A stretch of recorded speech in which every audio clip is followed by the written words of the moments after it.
Boa noite a todos que estão chegando para a nossa live. Sejam bem-vindos.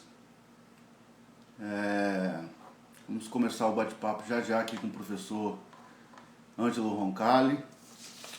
Vou aguardar ele chegar aqui para a gente poder começar um bate-papo para falar sobre os desafios das estratégias ventilatórias frente ao paciente com Covid-19. Então sejam muito bem-vindos, vão entrando. Vamos fazer um bate-papo tranquilo. Se vocês tiverem algumas perguntas, nós vamos tirá-las por aqui também. E espero que seja proveitoso para todos, para aqueles que estão na linha de frente, para aqueles que estão nessa batalha, né, lá na linha de frente com os pacientes graves de Covid. Espero que essa live sirva para esclarecer algumas coisas. Bom, o professor Ângelo entrou, já vou adicioná-lo aqui para a gente já começar o bate-papo sem atrasos.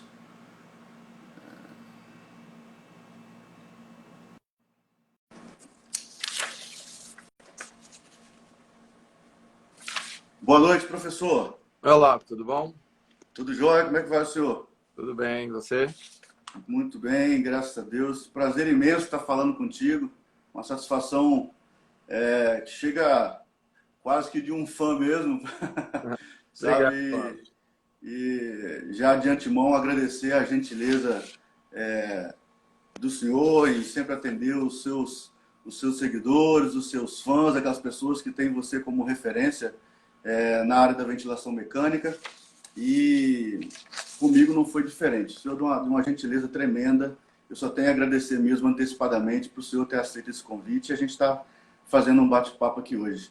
Eu que agradeço, Olavo. É um prazer estar com você aí, né? E a gente bater esse papo. É sempre interessante a gente trocar ideias, trocar informações e, principalmente, esclarecer algumas dúvidas, se isso for possível, né? durante essa live. Não, com certeza. Estou vendo que estão entrando aqui alguns médicos aqui do serviço onde eu também trabalho, fisioterapeutas, enfermeiros, nós temos aqui pneumologistas, cirurgiões, enfim.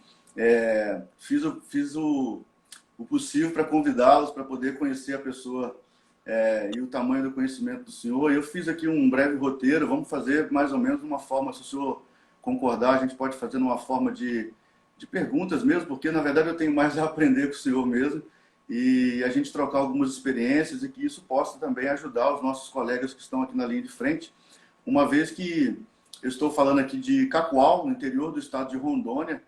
Eu sou mineiro, mas resido aqui em Rondônia há 14 anos, e nós estamos passando pelo nosso pior momento aqui.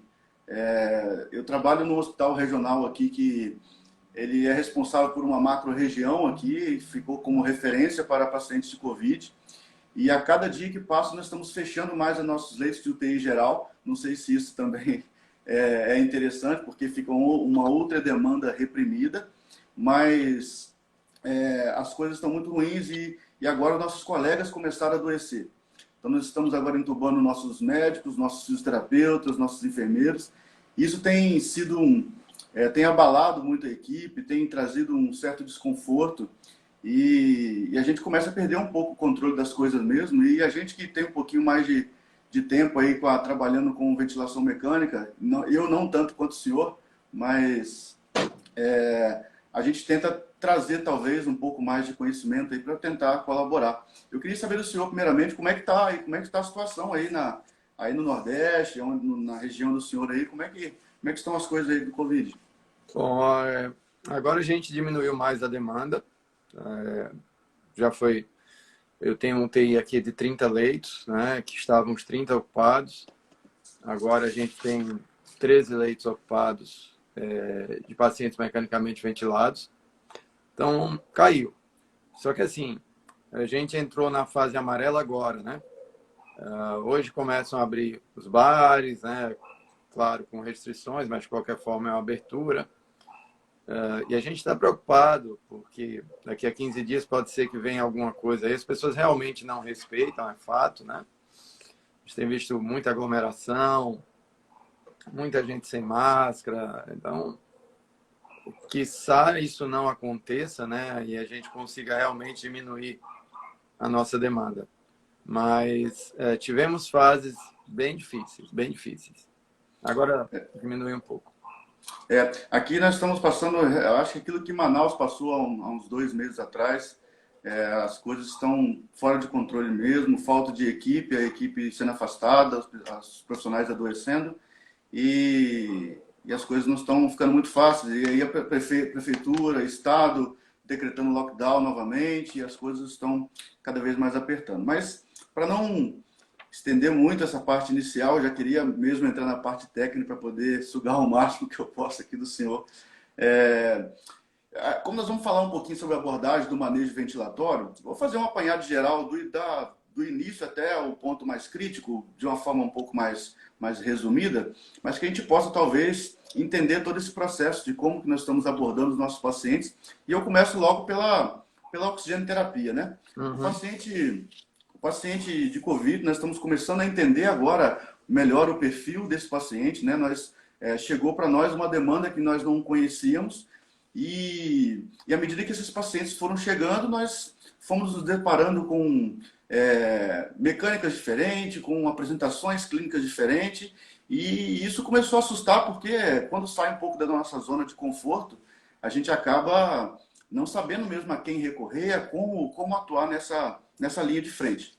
E falando com o paciente que chega para a gente, geralmente com hipoxemia silenciosa, que foi dado esse nome aí de forma muito interessante, mas o paciente quando chega e está lá na ponta, lá no hospital pequeno das regiões, das cidades menores aqui, os profissionais acabam não sabendo conduzir esse paciente de forma adequada na oxigenoterapia e acaba com esse paciente, a gente perdendo o time desse paciente, o paciente já chega para a gente de uma forma muito mais crítica e aí com uma forma mais difícil para a gente poder abordar esse paciente.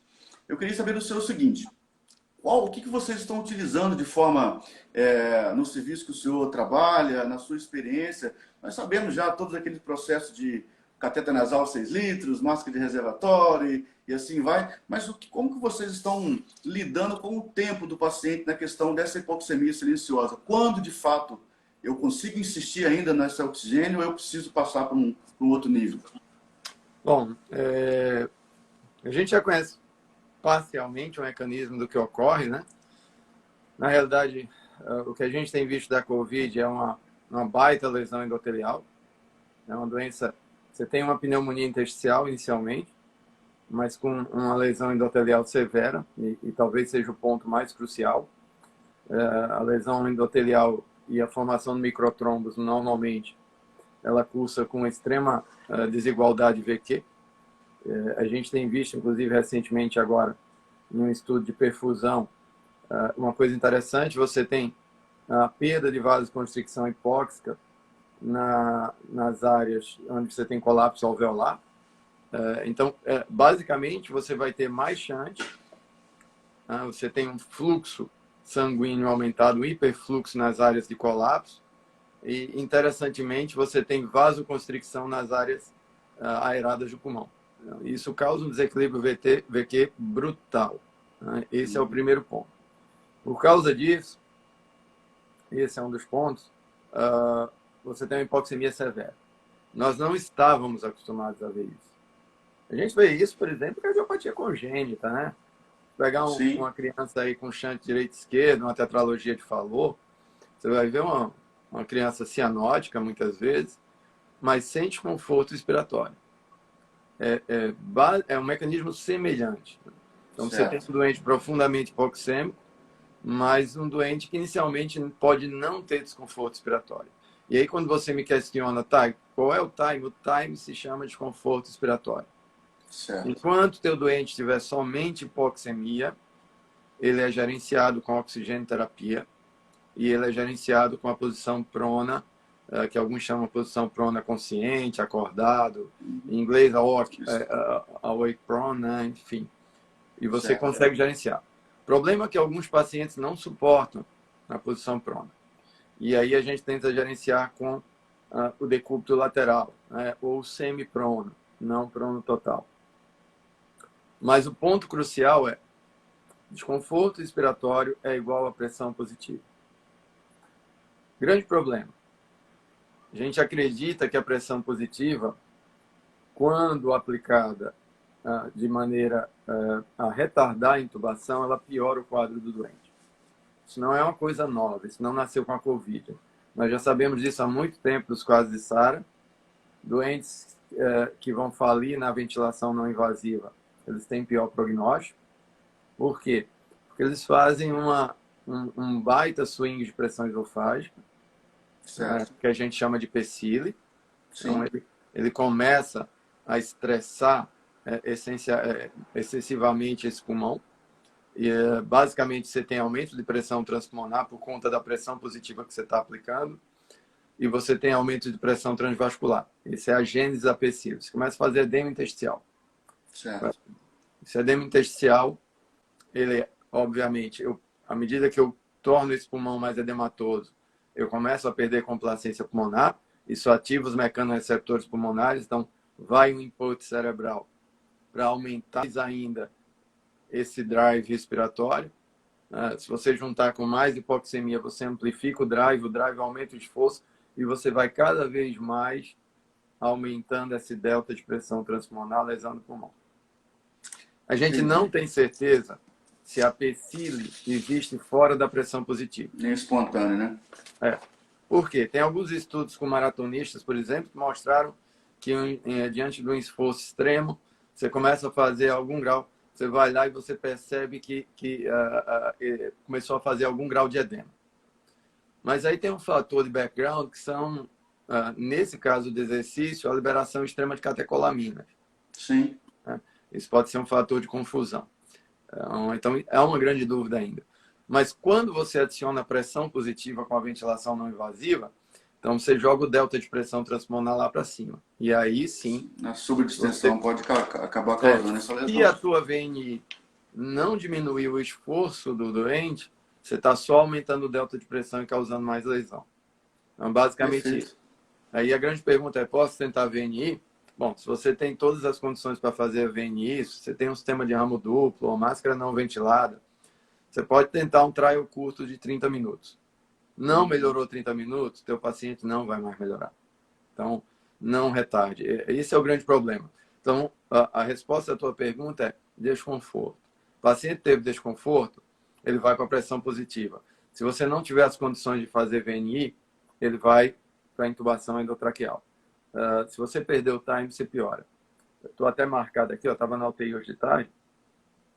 Dá para perceber.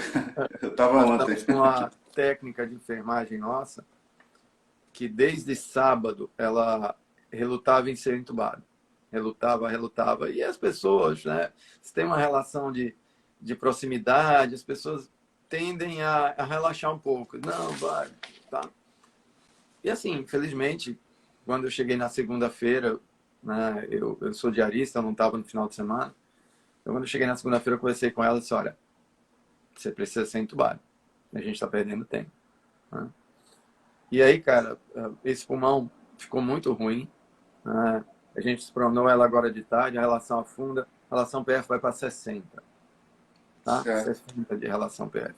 Não responde a PIP, não responde...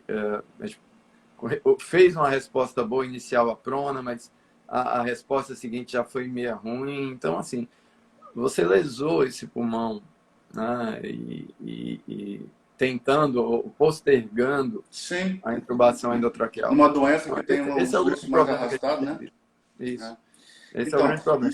E falando em colegas, inclusive, eu falei que eu não ia mandar abraço para ninguém aqui, mas esse não tem como deixar passar. Tem um fisioterapeuta, amigo nosso, que está inclusive na UTI nesse exato momento. Ele é da nossa equipe, ele foi entubado no sábado com um esforço respiratório muito grande e acabou em tempo recorde a gente conseguindo uma evolução dele aí. Ele foi entubado ontem e já está quase de alta para a enfermaria. James, um grande abraço aí. Espero que esteja tudo bem aí na UTI aí, que você já esteja dando os passos aí. Quantos dias? Então, professor, isso aí é uma coisa que eu queria discutir com o senhor, porque foi assim, foi em tempo recorde. Ele foi entubado no sábado e ele foi entubado na segunda-feira. Foi 48 horas de de tubo apenas. Aí, eu tinha questionado de fato, junto com a equipe, na hora do...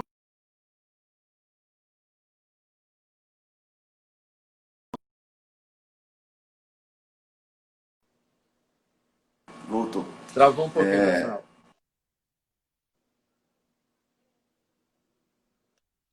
Deixa eu ver aqui se está voltando.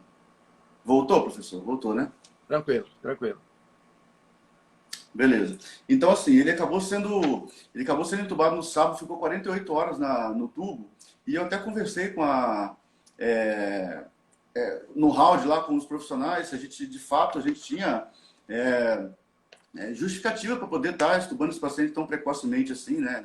Enfim. E foi meio que uma situação conjunta de que o paciente, eu acho que o tubo estava um pouco tracionado, já estava quase estubando já, por causa na hora de fixação do cadastro. E aí acabou que o plantonista optou pela extubação, uma vez que os exames estavam dentro dos parâmetros que ele julgava adequados para uma extubação. Foi feito todo o TRE, fizeram o teste de respiração espontânea com ele, enfim, estubou. E ficou bem, ele está bem, ele está indo de alta para a enfermaria amanhã. E as condições que levaram ao tubo também foram as condições, assim, eu tinha realizado VNI com ele na parte da manhã, com 30, 40 minutos com boa resposta, depois ele evoluiu bem e à tarde fez uma febre de 42 graus e começou a fazer taquipneia, cansou a musculatura e aí não teve como fugir do tubo. Essa também é uma pergunta que está aqui, mas só fazendo um adendo aqui ainda sobre oxigenoterapia nessa questão, eu vou voltar nessa questão aí do tempo de tubo, que foi muito curto, de fato, mas o senhor levantou uma questão muito interessante essa semana nas suas mídias sociais sobre a questão da FiDO2, né? Sobre os nossos dispositivos de oxigênio, a FiDO2 que a gente oferta em cada dispositivo. A gente entende, de fato, que aquelas tabelas que nos ensinam lá atrás, na graduação, são uma tabela meio um pouco de norteamento, mas que, de fato, a gente não consegue afirmar qual que é a fração inspirada de O2 que estamos ofertando para aquele doente de acordo com o dispositivo, e as pessoas estão baseando a tomada de decisão num exame que está utilizando como parâmetro uma variável que a gente não tem o mínimo de confiança nesse dado. O que o senhor tem a dizer para nós sobre isso aí, professor? Isso é um erro clássico, né? Você só consegue manter um FO2, basicamente, se você tiver um dispositivo de FO2 fixa. Que são dispositivos de FO2 fixa, né? Você tem a máscara de Venturi, que é um dispositivo de FO2 fixo, a cânula nasal de alto fluxo, ou sistemas fechados. Fora Sim. disso, você tem dispositivos com FO2 aproximado. Sim. Por exemplo, por quê? Porque depende da demanda do doente. Esse é o primeiro ponto. Segundo ponto, o acoplamento da máscara.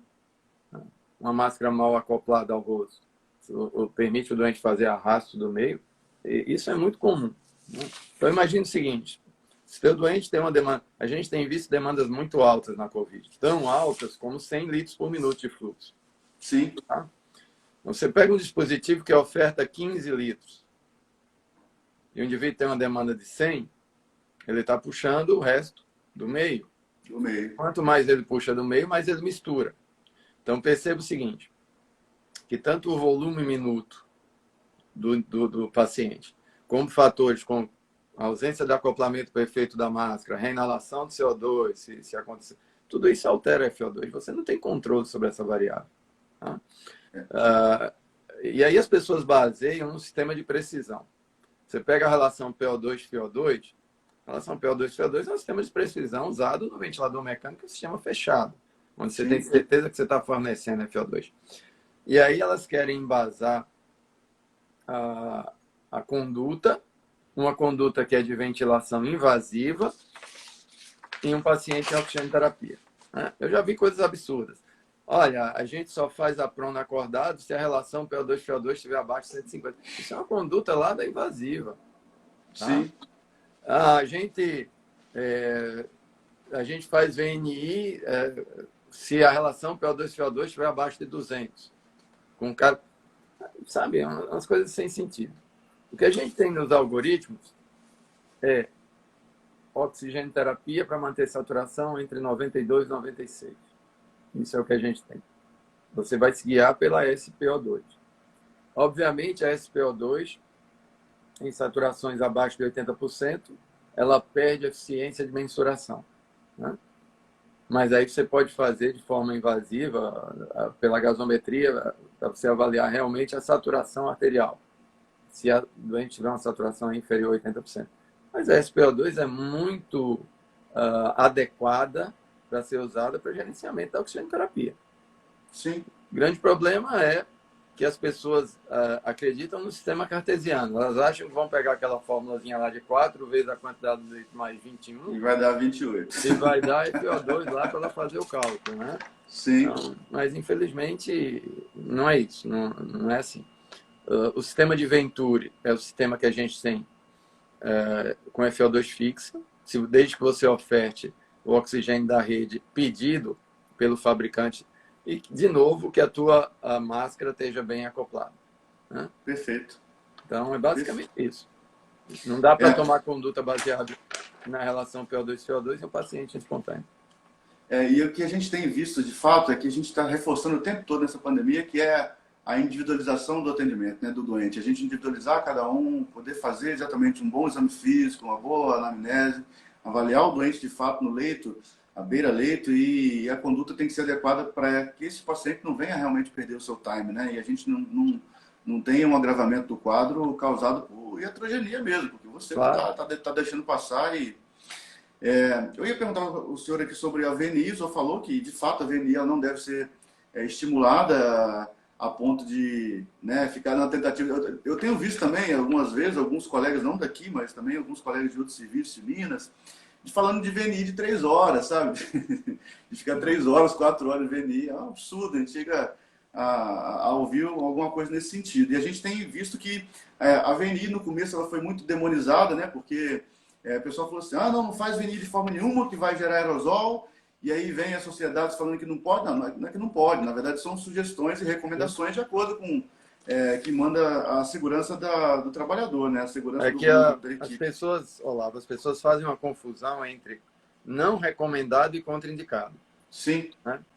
Não recomendado é uma coisa, contraindicado é outra, totalmente diferente. Então, o que as sociedades disseram? Olha, se você não tem lá o teu isolamento, se você não tem o sistema de ramo duplo, se você não tem uma máscara fechada, e diante dos maus resultados da VNI em pneumonias virais, a gente não recomenda que seja a primeira linha de tratamento.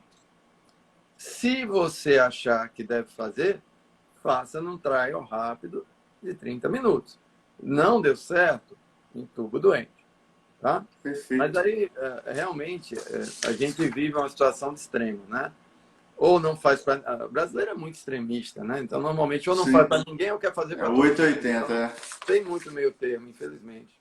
Exatamente. Professor, eu vou entrar num tema aqui agora que talvez não aborde só a questão técnica, mas também o senhor como educador, como professor, talvez possa discorrer um pouco sobre isso rapidamente.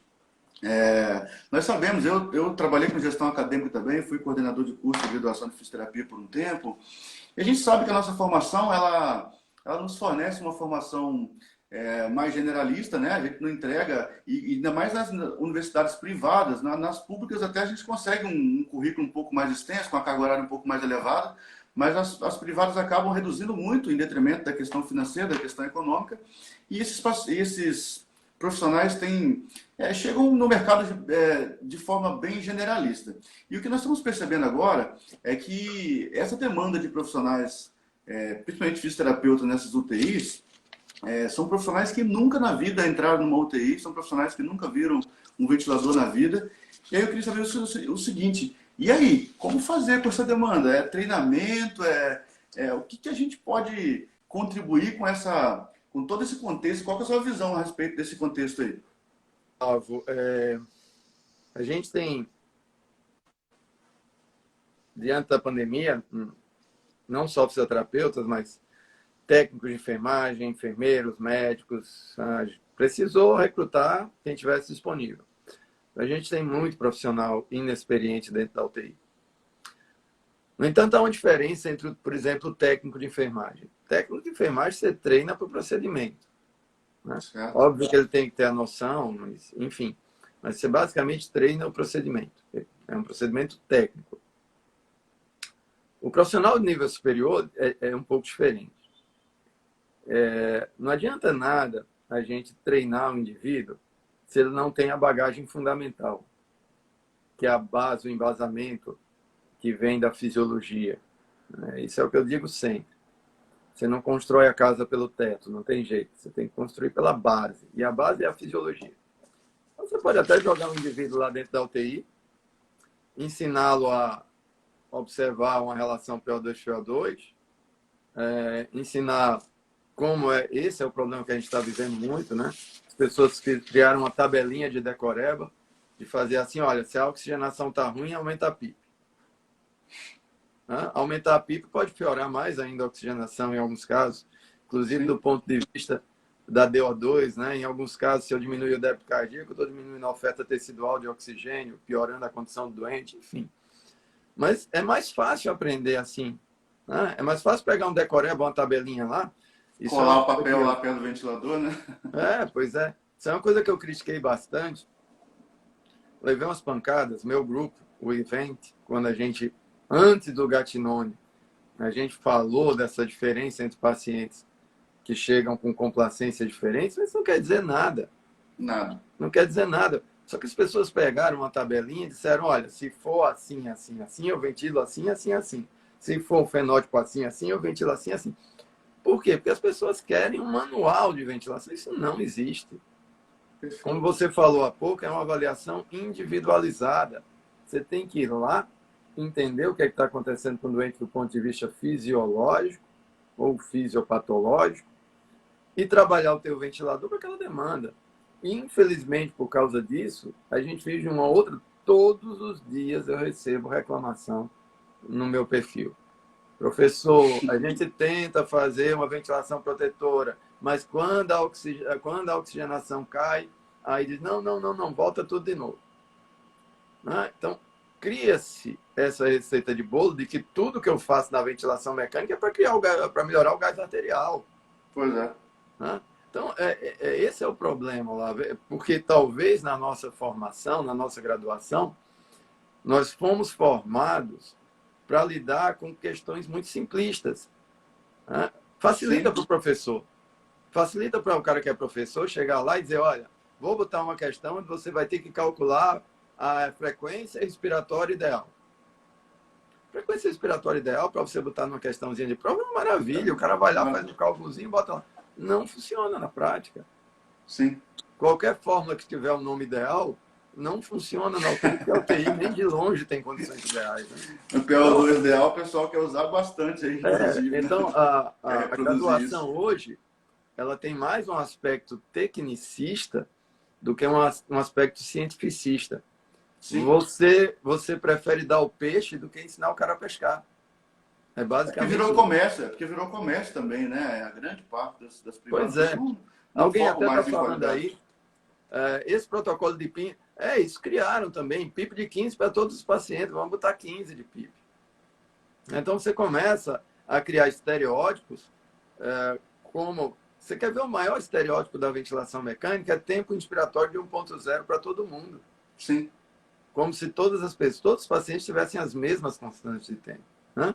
Então, enfim, a gente vai criando essas receitas pré-prontas para o cara ir lá e pré-ajustar o ventilador mecânico. Só que na hora que a situação foge do manualzinho dele ali, ele não sabe o que fazer. Exatamente. Então, o paciente vem a óbito mesmo, não tem jeito. E aí, isso aí não está no meu manual. E agora, o que eu faço? Então, o raciocínio fisiológico de, olha, o que eu vou fazer fora daquilo que eu decorei lá? E agora, o que eu faço? Onde é que eu vou buscar? Entendeu? Esse é o grande problema. Eu vivo dizendo sempre que a gente transformou a ventilação mecânica em uma coisa de baixíssima complexidade.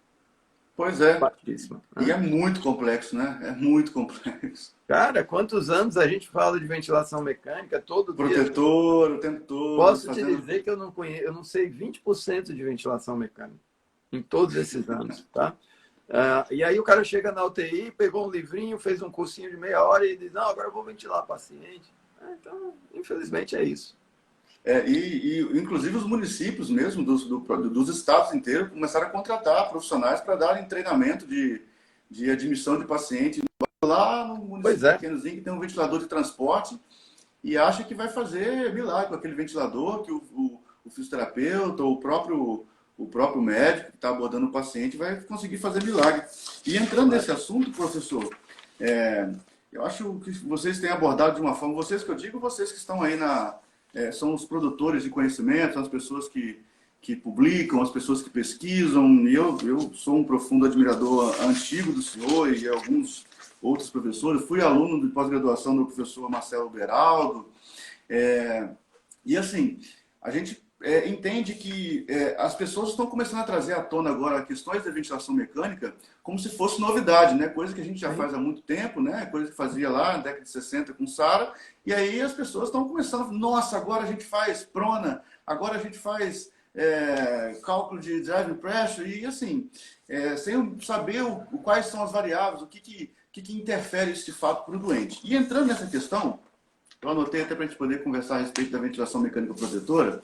Eu queria saber do seu o seguinte: no serviço de vocês fazem a admissão do paciente de vocês, obviamente que vocês devem ter aí o protocolo do hospital de vocês, assim como nós temos os nossos aqui. Mas o senhor levantou também uma outra questão essa semana muito interessante, que é exatamente tirar um pouquinho o olho. Tirar o olho, que eu digo, não é deixar de observar, mas observar menos a questão da oxigenação desse paciente, essa busca incessante por manter o paciente lá saturando 98, 99 o tempo todo, com o PaO2 lá em cima, fazendo hiperóxia, em detrimento de utilizar uma estratégia de ventilação mecânica protetora, onde eu sei que o curso natural da doença é mais arrastado, onde eu deveria estar protegendo esse pulmão para que eu dê tempo para essa doença chegar ao seu fim e eu não tenha causado o mínimo de dano possível, e esse doente ter condições de fato de ser estubado e voltar à sua vida normal. O que o senhor fala para nós a respeito desses padrões, desses critérios que tanto a Sobrafira, a MIB tem escrito e definido aí como talvez o norte de ventilação mecânica protetora? De fato, é só o drive pressure? O que nós temos que ficar de olho aí? Stress index? O que nós temos que trabalhar de fato? Bom, você usou uma palavra-chave aí, chama ganhar tempo. Então, como é que a gente ganha tempo? Qual é a melhor arma para a gente ganhar tempo? Se chama posição prona. Qual é a melhor receita para tirar esses doentes? Isso não sou só eu, né? Mas a gente tem conversado com os colegas espanhóis, mexicanos, italianos, enfim. Olha, põe estratégia de ventilação protetora no ventilador, impede que o doente faça a sincronia. Se você conseguir isso com sedação, ótimo. Se você não conseguir, bloqueio neuromuscular. Tá? Então, impeça que esse doente fique assincrônico. Quanto mais assincrônico ele ficar, e esses doentes estão muito assincrônicos. Muito. Eu ia perguntar isso para o senhor.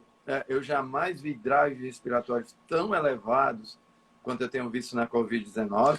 Professor, desculpa interrompê-lo, mas o senhor já leu alguma coisa, ou tem alguma coisa robusta aí nesse sentido, do motivo desse padrão ventilatório que esses pacientes têm apresentado? Olha, você acha que tem duas coisas. Primeiro, a questão hiperinflamatória da doença, que já é um fator por si. Segundo, é que esse vírus tem uma atuação neuronal muito forte. Tá? A gente tem visto isso. Encefalopatias virais, microtrombo de circulação cerebral, né? Alguns pacientes fazendo algum grau de isquemia. Você vê que, por exemplo, saiu um artigo, eu botei lá na página há 2 dias, eles fizeram a avaliação de uma proteína de cadeia leve que está associada a dano axonal, e eles observaram que profissionais de saúde que tinham sintomas leves já tinham um aumento dessa proteína de cadeia leve. Ou seja, até a anosmia que você sente vem de uma agressão. Da lesão neuronal, né? Então, esse talvez seja o grande problema. E a gente acredita que, de alguma forma, por uma ação direta no sistema nervoso central, esse vírus exacerbe o drive respiratório. Tá? Olha, eu vou te falar, eu nunca vi P01 de 21.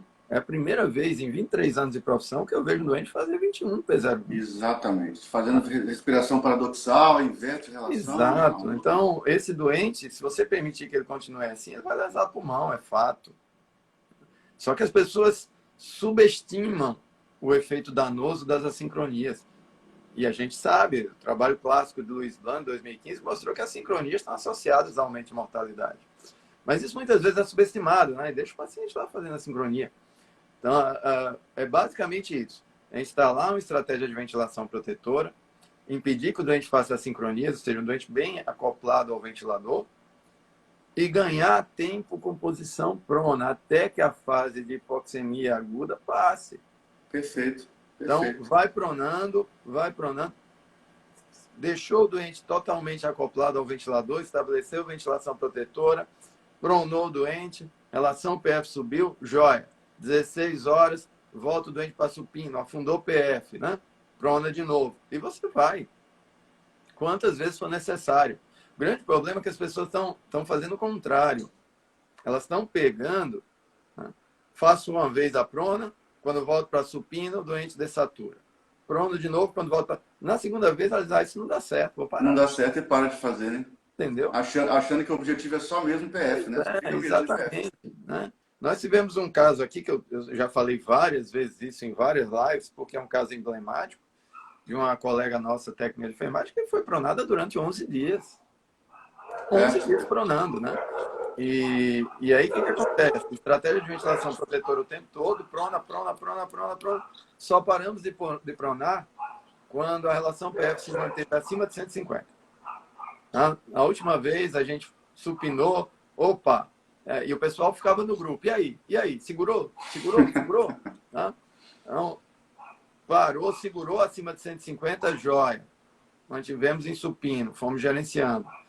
Chegou acima de 200, nós começamos a fazer desmame de PIP. E aí fomos desmamando PIP. Estubamos a doente. Então, é uma coisa sistematizada.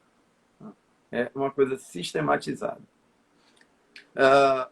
Obviamente, vai ter pacientes que não vão responder a prona. Sim. Tem doentes muito graves com um grau de hipoxemia severa que não vão responder a prona. E aí, o que eu faço? Num grande centro, a gente colocaria numa ECMO. Em ECMO, né? A gente colocaria... E aí, não tem ECMO, você vai ter que partir para o resgate.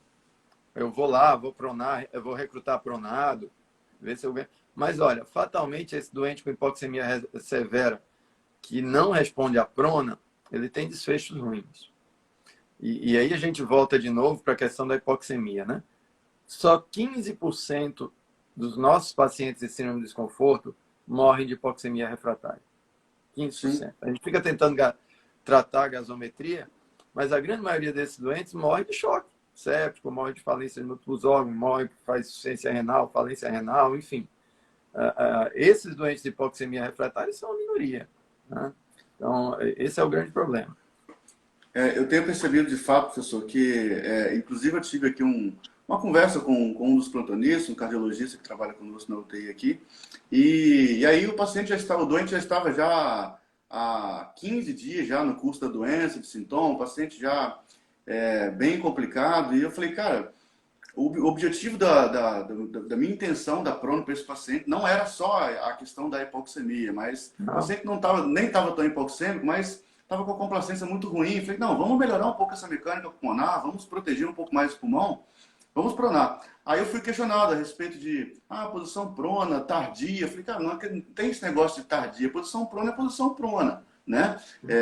Claro que no momento agudo, né, as primeiras 48 horas, a gente está evitando que o doente não morra. Mas depois disso, a gente precisa entender que eu posso utilizar essa posição prona a meu favor para outras variáveis, outros objetivos também que são importantes, né, nesse curso, né?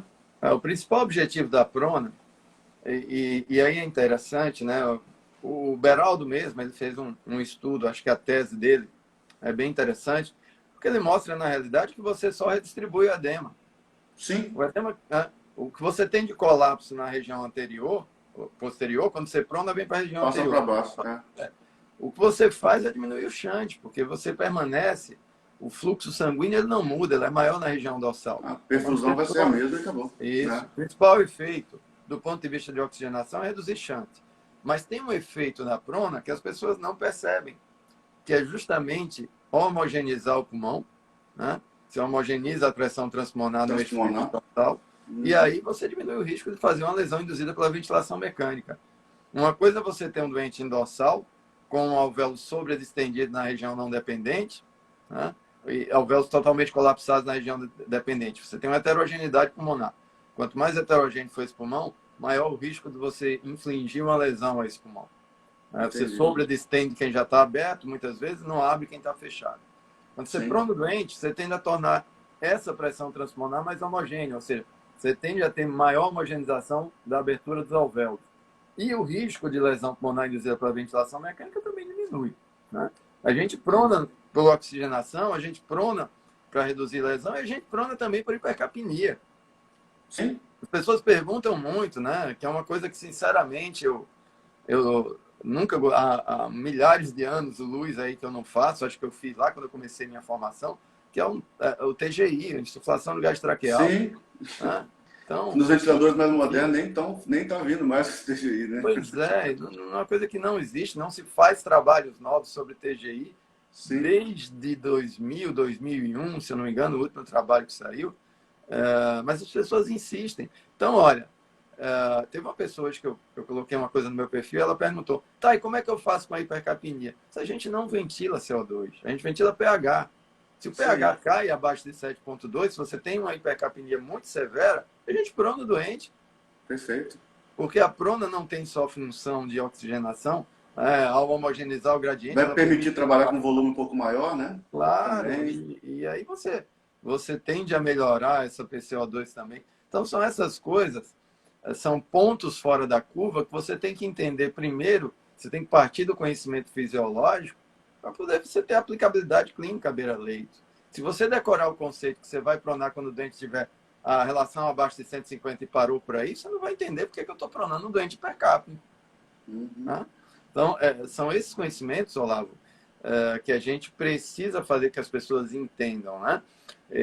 Não, a gente vai fugir, sim, daquela regrinha da cartilha algumas vezes, mas sempre que a gente fugir da regrinha da cartilha, ela vai ser em prol de permitir uma ventilação mais protetora. Essa é a finalidade da ventilação mecânica. Ventilação mecânica não é tratamento para síndrome de suporte de vida, né? Suporte base de vida. É um suporte de vida, né? O que eu quero, na realidade, é fazer com que esse suporte seja o menos agressivo possível. Se você colocar um doente em ECMO, você tem um monte de risco, né? Sim. Você pode ali infecção, isso, de fazer microêmbolo na circulação, enfim, de fazer mais colapso, por depressão do surfactante. Você tem um monte de efeitos adversos agregados à máquina de ECMO. Mas em algumas situações ela é extremamente necessária. Eu vou fazer uma cirurgia, cara, eu preciso da máquina.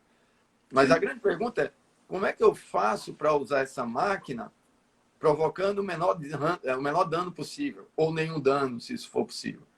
A mesma coisa se aplica à ventilação mecânica. Como é que eu vou usar um ventilador preocupado em não causar mais dano ainda? É a velha história do primo no nocere. Se você não sabe como melhorar, primeiro não prejudique. Não causa dano, né? Atenção quaternária. Eu acho que esse conceito, às vezes, é muito difícil para as pessoas. E hoje eu vi mesmo uma colega desesperada, disse, olha, o que eu vou fazer? Porque eu fiquei conhecida lá no meu serviço como uma pessoa que piora as gasometrias. Porque sempre que eu quero estabelecer uma estratégia de ventilação protetora, obviamente, a minha oxigenação vai diminuir. Meu CO2 vai aumentar. Aí as pessoas sai que você está piorando as gasometrias. Então, isso é muito difícil, realmente, de que as pessoas entendam que o foco não é isso. O objetivo é outro, né? Parece que tem horas que você está feito Dom Quixote, né? Atrás caçando moinho de vento, porque as pessoas não entendem, não conseguem entender isso. E é muito complicado. E me veio uma pergunta aqui na cabeça em relação a isso. Qual que é a frequência? Por exemplo, digamos um paciente que não está respondendo a prona, um paciente que não respondeu a titulação de PIP, e aí a gente tem esse doente bem grave. E com que frequência vocês estão lançando mão do recrutamento desse paciente? Recrutamento máximo desse paciente, depois com titulação de PIP. Tem sido frequente com esses pacientes? Não. Inclusive, a opção é para um recrutamento submáximo, né? Se você entender o recrutamento máximo como o que foi feito lá no trabalho do Joba, né? do João Borges, os 45 de PIP, a gente realmente nunca, eu particularmente nunca cheguei a 45 de PIP, tá? Então, se necessário, até 30. Tá? A gente faz um mini recrutamento, que é o que está lá no protocolo do evento, para Faz com titulação. 25, né? Manobra de homogeneização até 20, só para homogeneizar pulmão antes da titulação da PIP. Em alguns casos de resgate, a gente faz um recrutamento até 30, 35 no máximo, mas com uma manobra de resgate, quando o doente não respondeu mais a nada. Não é nossa prática estar usando a manobra de recrutamento. Outra forma de utilização é quando aquele doente que você já vai 3, 4, 5 ciclos de prona, e aí você, antes da próxima pronação, você tenta lá uma manobra de recrutamento para tentar levantar a relação PF, você não ter que pronar de novo. É uma alternativa. Mas o uso sistemático da manobra de recrutamento, principalmente em quem não sabe avaliar potencial de recrutamento, é extremamente perigoso, extremamente lesivo para o pulmão. Né? Então, eu acho que quando saiu o estudo ART, apesar de todas as contestações metodológicas, mas o ART traz uma mensagem em si que é muito forte. Se você não avaliar a recrutabilidade do doente, você pode estar lesando mais ainda esse pulmão. Você pode jogar pressão num paciente não recrutável, é potencialmente deletério para esse pulmão. A grande mensagem é essa. Então, não dá para fazer isso sistematicamente. Perfeito. Tem uma pergunta que eu vi aqui, eu acho que já é até redundante nas lives que eu vejo.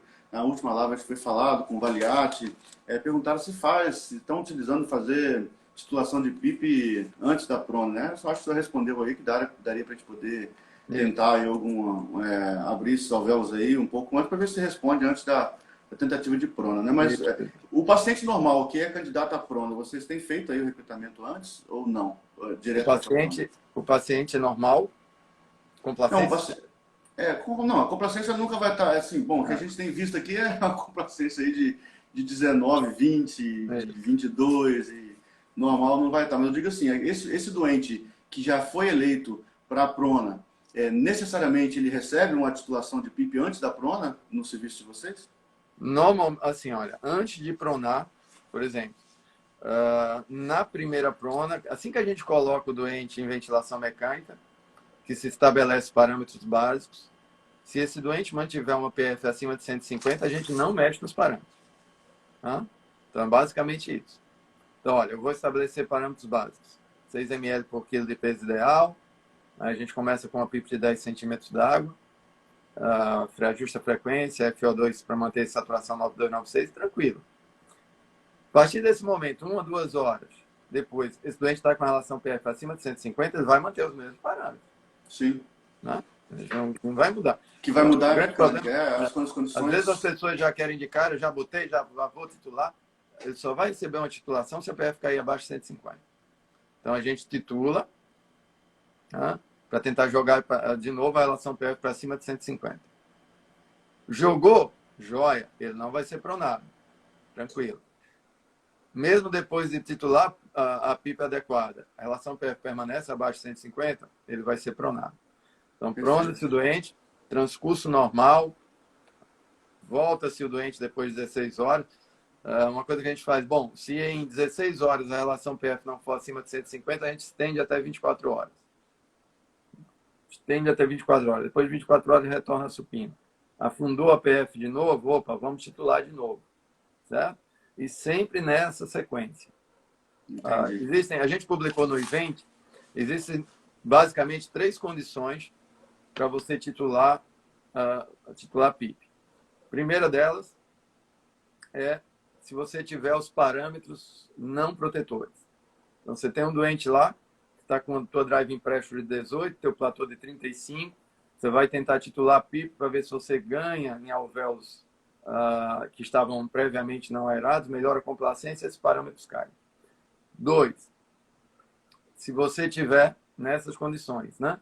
O doente está lá com a relação PF abaixo de 150, e aí, antes de pronar o doente, você vai lá e você vai fazer uma titulação. E 3, quando se titula por driving pressure, você titulou a PIP para aquele volume. Certo. Se mudou o volume, já não presta. Se você alterar o volume, aquela PIP já não serve. Então, você vai ter que titular de novo. Tá? Então, essas basicamente não são comparáveis, né? Isso. Então, essas são as 3 condições. O pessoal está perguntando aí a respeito se faz também titulação depois da prona. Eu acho que responde com essa explicação do senhor. O nosso tempo está quase acabando, já vamos encerrar já. Eu tenho duas questões rápidas aqui. O senhor falou no início da live sobre a sincronia, que esses pacientes, de fato, eles são muito assincrônicos, e de fato eu também tenho tido uma dificuldade muito grande de ventilar. Nunca tive muita dificuldade de ventilar pacientes com assincronias, essas patologias mais comuns de UTI geral, mas de fato assincronias que eu também nunca tinha presenciado, e de fato tem sido um desafio muito grande. E aí, as pessoas, a pergunta que eu faço o paciente, digamos que o paciente foi despertado, nós fizemos despertar diário dele, ele suspendeu a sedação, o paciente começou a despertar, e aí esse paciente apresentou uma sincronia muito grande que a gente não conseguiu de fato corrigir. Eu vou sedar esse paciente novamente para proteger esse paciente, proteger esse pulmão. Quanto tempo depois, geralmente, eu devo fazer o despertar? Ele é diário mesmo? Eu vou esperar dia após dia, pensando que ele possa ter mudado esse padrão dele, ou eu vou esperar um gap maior aí? Bom, normalmente o que a gente deve fazer, o costume é normalmente afundar o doente na sedação de novo, né? A gente pode muito bem titular a sedação para diminuir o drive respiratório do doente. Então, você chama o médico lá, vamos lá, beira-leito, vamos titulando e vamos olhando o P01 do doente, que é um bom marcador, ou o delta de pressão de oclusão, né, que é outro marcador de esforço. Então, vamos lá, vamos aumentando a dose, não necessariamente você precisa roubar todo o estímulo respiratório do doente. Obviamente, tem doentes que mesmo com a sedação full, o doente continua com drive, aí a gente tem que recorrer ao bloqueador neuromuscular, mas, basicamente, você precisa titular, vai titulando, vai alterando sedação, vai fazendo a multimodal lá e vai observando o reflexo disso na P01 do doente. A gente está aceitando ali uma P01 até 4, como uma P01 adequada para você manter um doente respirando espontaneamente. Então, é um gerenciamento que é feito entre o médico, o fisioterapeuta, ali na beira-leito, vamos titulando para a gente chegar no esforço adequado. Outra coisa que a gente tem visto também, que olha, essa coisa de desligar a bomba, o cara está lá, sedação 20 de midazolam, 30 de propofol, e aí... Desliga de uma vez, né? Desliga de uma vez. O cara vai fazer uma hiperalgesia, uma baita abstinência, e aí realmente a coisa não dá. O básico, o ideal, era que você tivesse uma sedação guiada por metas, para você já não ter que afundar o doente. Confesso que nesses pacientes da Covid realmente está difícil. Está muito difícil. Né? Como eu falei antes, o drive deles é muito exacerbado. Mas a gente consegue, com um médico experiente, ali beira-leito, fazer uma adequação de uma sedanalgesia multimodal para tentar ir gerenciando esse drive. Se não tiver jeito mesmo, não conseguiu, cara, não tem jeito, você vai ter que ir para o bloqueador. Infelizmente, as pessoas... como eu falei, essa paciente nossa, foram 11 dias de prona e 11 dias bloqueada. Sim. Não tem jeito. Com todos os riscos inerentes, mas não tem jeito. Isso. Né? Você vai ver, observe, isso é uma coisa que a gente tem visto em todos os serviços, se o teu doente começar a ficar sincrônico, ele faz hipoxemia, a saturação dele afunda. Na hora que esse doente começa a fazer a sincronia com o ventilador, a saturação afunda. Por que afunda? Porque começa a fazer pendeluft, né? Exatamente. O swing de pressão esofágica, a queda de pressão pleural de região dependente pelo esforço diafragmático, começa a fazer uma péssima distribuição de volume, isso altera a oxigenação, aumenta o strain pulmonar, enfim. Você termina gerando um dano pulmonar muito maior. Isso é o que a gente tem visto em prática clínica, tá? São doentes que afundam a oxigenação quando começam a fazer a sincronia. O que eu vou fazer nesse caso? Eu vou ter que inibir. Se isso não foi possível com o gerenciamento da sedação, eu vou ter que usar o bloqueador neuromuscular. A gente não pode ser... De novo, é uma condição do brasileiro, né? As pessoas defendem, às vezes, as coisas a ferro e a fogo. Só olha o bloqueador... Sim, a gente sabe que o bloqueador neuromuscular não é uma coisa boa. A gente sabe disso. Mas há situações que ele vai ser o meu único aliado. É o único recurso. Não, senão eu vou matar esse paciente por entendeu? ventilação. Então, a gente até se pergunta, né? Você tinha o Accuracy, né? O trabalho, o clássico trabalho, 48 horas de bloqueio neuromuscular diminui mortalidade. Veio o Rose, disse, olha, tanto faz sedar, só que o perfil de paciente do Rose é totalmente diferente do que a gente está vendo agora nesse perfil da Covid, né? É muito Então, diferente, não tem como comparar. não dá para comparar. Perfeito. Professor, para encerrar aqui, o teste de respiração espontânea que vocês estão utilizando no serviço de vocês, que o senhor recomenda, geralmente a gente utiliza o mesmo teste de respiração, porque assim, as pessoas ficam querendo comparar tubo T com PSV, a gente já viu que tanto faz, né? Que, a maneira que você. Só que a gente no Covid a gente não usa tubo T para a questão mesmo da contaminação, mas quanto à questão de parâmetros que vocês estão utilizando como referência para a TRE, como é que vocês estão fazendo aí no serviço de vocês? Bom, a gente tem feito aqui, eu tenho usado particularmente PSV 7.5, normal, tá? Uhum. Em alguns pacientes que eu preciso ter uma confiança maior, eu uso CPAP 5 centímetros d'água. Agora tem uma coisa interessante. Tem uma coisa interessante que eu aprendi com os colegas espanhóis. A gente conversando e eles usavam isso lá. E ontem mesmo, a gente subou um paciente aqui nessas condições. Esses pacientes vão ter P01 elevada. É bem interessante isso. Se você pegar um P01 como critério de intubação, ontem eu subei um doente com uma P01 de 6. Mas a grande diferença é se essa P01 vem ou não acompanhada de sinais clínicos de desconforto. Sim. Tá?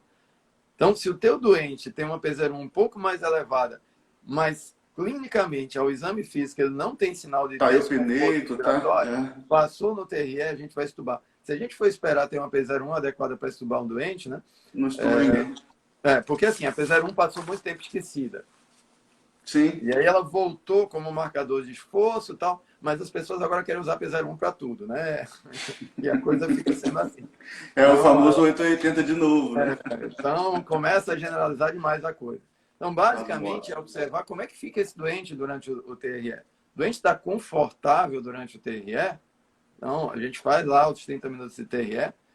Esse senhorzinho que eu estudei ontem, paciente já idoso, 80 anos, né? Quase 80, 79. 80 anos saiu. E aí, uma avaliação, eu vi que o colega Fogiarini está aí. Fogiarini trabalha muito com pico de fluxo de tosse. E a gente faz uma avaliação de tosse no doente. Isso é primordial para mim. O primordial é o doente proteger via aérea. Então, faça uma avaliação do pico de fluxo de tosse mesmo, no ventilador. Está sem desconforto, trial de 30 minutos, passou, está sem desconforto, tem capacidade de proteger via aérea, estuba o doente. Isso aí. Senão, vai perder o doente. Eu vi o senhor falando. Só completando. Claro, fica à vontade. Se a gente prolongar, a gente tem visto muita co-infecção. Né? Esses doentes começam a ficar hipersecretivos. Sim, porque eles começam a bacteriana. E aí você complica tudo, né? Sim. Inclusive, eu não vou entrar nesse assunto, que não temos mais tempo para isso também, mas eu até indico para quem está nos assistindo agora, o senhor tem um videozinho no teu Instagram aí, do curso de ventilação, falando sobre a avaliação de pressão de platô e pressão de suporte, né? Que a gente tem sempre, as pessoas falam, não, está em pressão de suporte, eu não consigo ver nada, não consigo calcular nada. Claro que a gente precisa entender quais são as variáveis, o que aquilo está me trazendo de informação, mas que é possível a gente fazer uma avaliação para poder ter um mínimo de segurança, de saber também que o paciente que está em espontâneo, ele também esteja sendo ventilado de uma forma, digamos, mais protetora, né? Tanto a pressão de oclusão quanto o PMI, né, que a gente faz com uma pausa em modo PSV para avaliar platô, as duas variáveis me dão uma excelente noção do esforço muscular que o doente está fazendo. São duas variáveis que, além da P01, podem ser usadas também para mensurar esforço. Né? Basta a gente criar a aplicabilidade clínica delas. Uhum.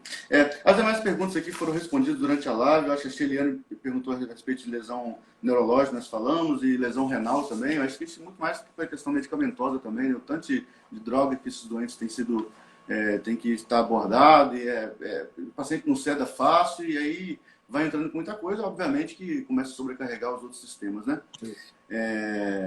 Bom, professor, eu não vou estender muito mais, eu sei que o senhor deve estar cansado pra caramba, o senhor ralou o dia inteiro, a demanda do senhor, eu imagino que seja, por ser não só na área da assistência, mas também da pesquisa, da produção científica, de todos os seus contatos, então assim, não vou mais estender para não sobrecarregá-lo, deixá-lo